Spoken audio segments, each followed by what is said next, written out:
Welcome dear students. Today our topic is basic definition, मतलब जो बुनियादी तारीफ़ें हैं वो पढ़ेंगे इंशाल्लाह हम आज। All the things present around us, तमाम चीज़ें जो कि मौजूद हैं हमारे इर्द गिर्द, इन द यूनिवर्स, कायनात में। इस जो पूरी कायनात मतलब ये स्टार्स, सैटेलाइट, ये सब मिलकर हमारी कायनात बनाते हैं। तो ये जो हमारे इर्द की जो पूरी कायनात मौजूद है, सब चीज़ें जो मौजूद है कायनात के अंदर, are made up of matter, मादे से बनी है। मतलब तमाम कायनात जो अल्लाह पाक ने बनाई वो मादे से बनाई है। अब मादा क्या है? मैटर इज़ डिफाइंड एज, मादे को हम बयान कर सकते हैं एनीथिंग, कोई भी चीज़ दैट हैज़ मास, इसकी कमियत हो, एंड ऑक्यूपाई स्पेस, और वो जगह घेरती हो, वो मादा कहलाती है। मतलब कायनात में हर वो चीज़ जो कि वजन रखती है और जगह घेरती है उसे हम मैटर या मादा कहते हैं। चाहे वो किसी भी शेप में हो, किसी भी हालत में हो, वो मैटर ही कहलाएगा।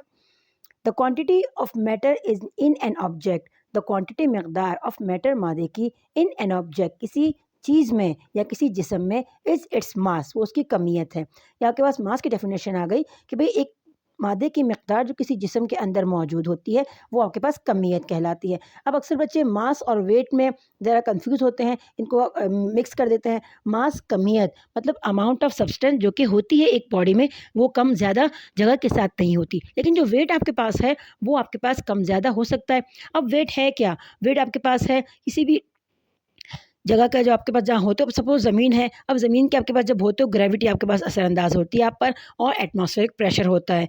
तो अगर आपका जो वेट है टोटल 60 केजी है, तो आपका जो मास है वो आपके पास अप्रोक्सीमेटली 40 या 35 होगा। बाकी जो आपके पास है तो वो आपका ग्रेविटी आप पर असरअंदाज होती है और एटमॉस्फेरिक प्रेशर आप पर असरअंदाज होता है। अगर आप अक्सर आप देखते होंगे डॉक्यूमेंट्रीज़ वगैरह में कि जो स्पेस में जो जाते हैं लोग, तो वो उड़ रहे होते हैं वहाँ पे।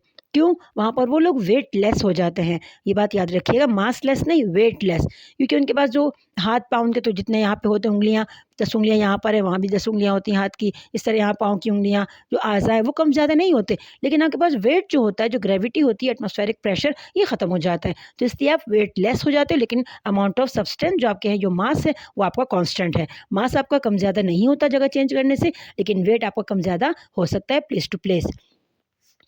अब उसके बाद आप पढ़ते हैं, वी कैन सी दैट, हम देखते हैं ऑलमोस्ट एवरीथिंग के तमाम, तकरीबन तमाम चीज़ें इन द यूनिवर्स, कायनात में, is made up of matter, तो कायनात की तमाम चीज़ें किससे बनी है? मादे से।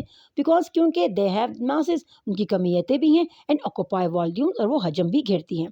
तो हर चीज़ आप देख लें, चाहे वो सॉलिड स्टेट में है, लिक्विड में है, गैस में है, तो वो मैटर है। क्यों? क्योंकि वो वज़न भी रखती हैं और जगह भी घेरती हैं।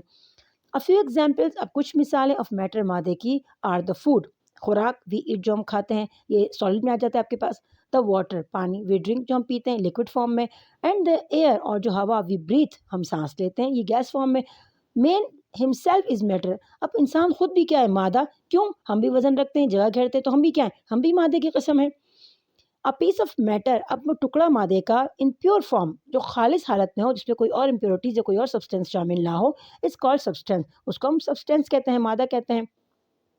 प्योर वाटर, आपके पास जो खालिस पानी है, is an example of substance, ये आपके पास क्या है? ये आपके पास एक खालिस मादे की किस्म है। अब वाटर का फार्मूला आपको पता है, H2O है। तो रिगार्डलेस, इससे बालातर होगा ऑफ द सोर्सेज, कि वो कौन से ज़रिए से हासिल किया।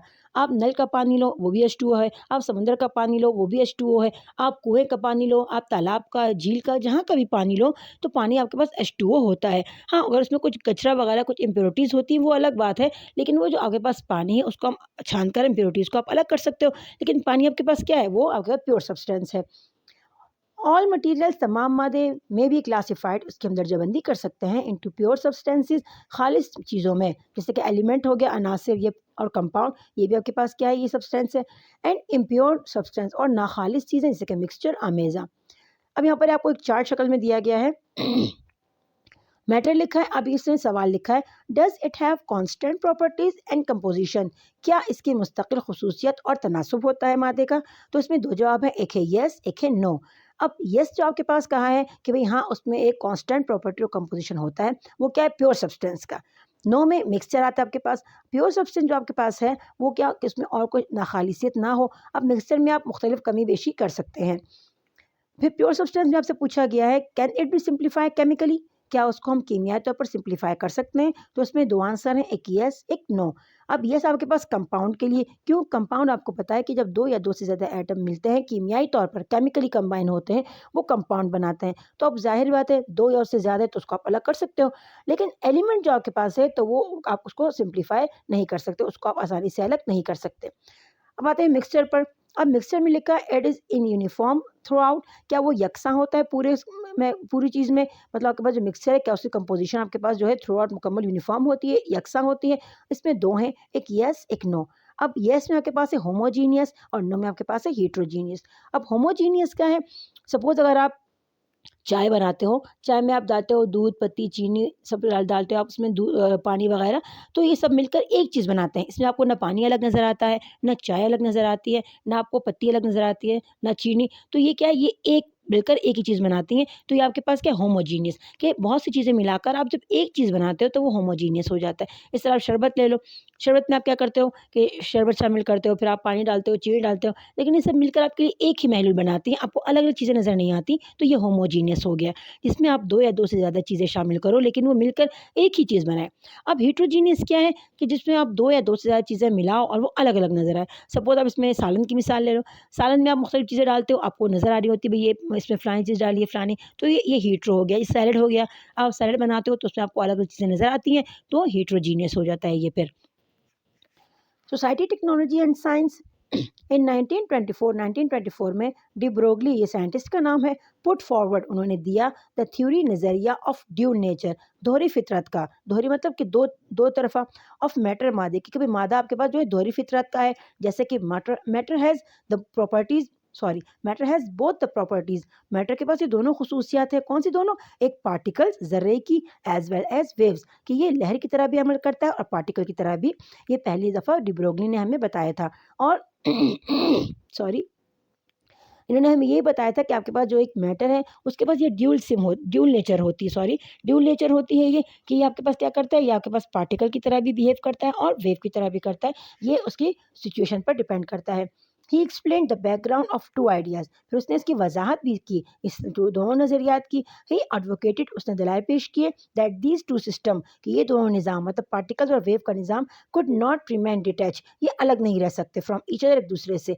मतलब ये साथ ही होते ही मिक्सचर। अगर आप ये कहें कि भाई मैटर आपके पास पार्टिकल और वेव फॉर्म का आमेज़ा है, तो ये कोई कहना गलत नहीं होगा, क्योंकि ये दोनों बिहेवियर का हामिल होता है, लेकिन जिस वक़्त जिसकी ज़रूरत होती है ये उसी सिचुएशन को अपने आप को हैंडल करता है।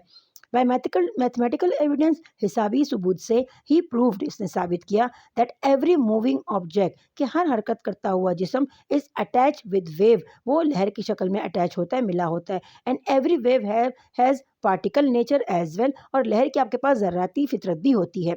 It formulated a basis to understand particle nature of matter, इन्होंने बयान की बुनियाद समझने के लिए ज़र्राती फितरत को, मादे की